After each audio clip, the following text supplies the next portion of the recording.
So the Italian authorities are finally going to raise the 56-meter sailing yacht Bayesian, which sank off the coast of Sicily in August last year. Plans are in place to raise the yacht that sank, killing 7 people, including Mike Lynch, his daughter, and 5 others, including the yacht chef, in a freak storm on what was meant to be a celebratory holiday after the completion of a decade-long court case in the US. Initial estimates of how long it would take to accomplish this operation seem to have been optimistic, let's say, as the yacht was originally meant to be raised in January of this year, but now they're saying spring, possibly April, which probably means May. The super sailing yacht is being raised as part of an investigation into the sinking of the vessel and is being funded by the vessel's insurance company. Italian authorities said it was needed to raise the vessel to be able to complete the investigation into what caused it to sink during what Italian military said was an unprecedented storm, with what they believed to be a downburst hitting the vessel from above. The Italian authorities wanted to remove the vessel from the water completely in one piece. The vessel is intact on the seabed. However, this has now been changed according to the independent newspaper.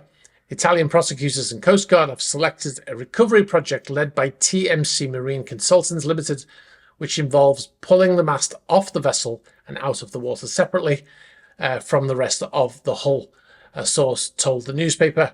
The plan appears to be to remove the mast, right the hull on the seabed, and then raise it using a series of airbags and strops connected to a waterborne crane.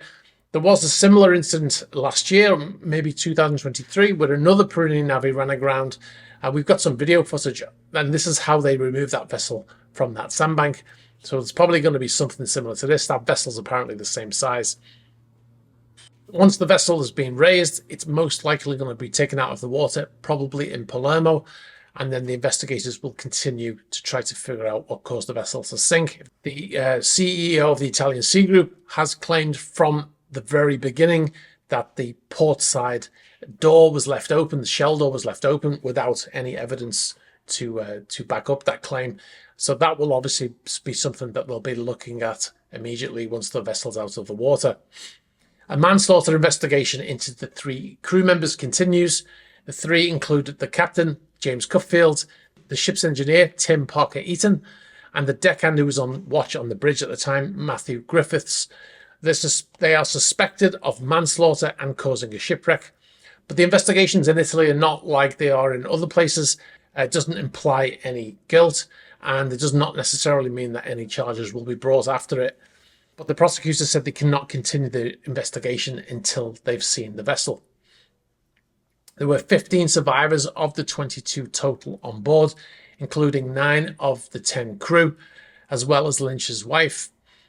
The vessel was owned by a company controlled by Lynch's widow.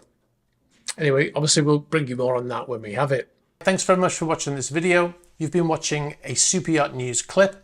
If you'd like to see the full unedited Super Yacht News video, you can click on the link over here. You can also find our channel links below here.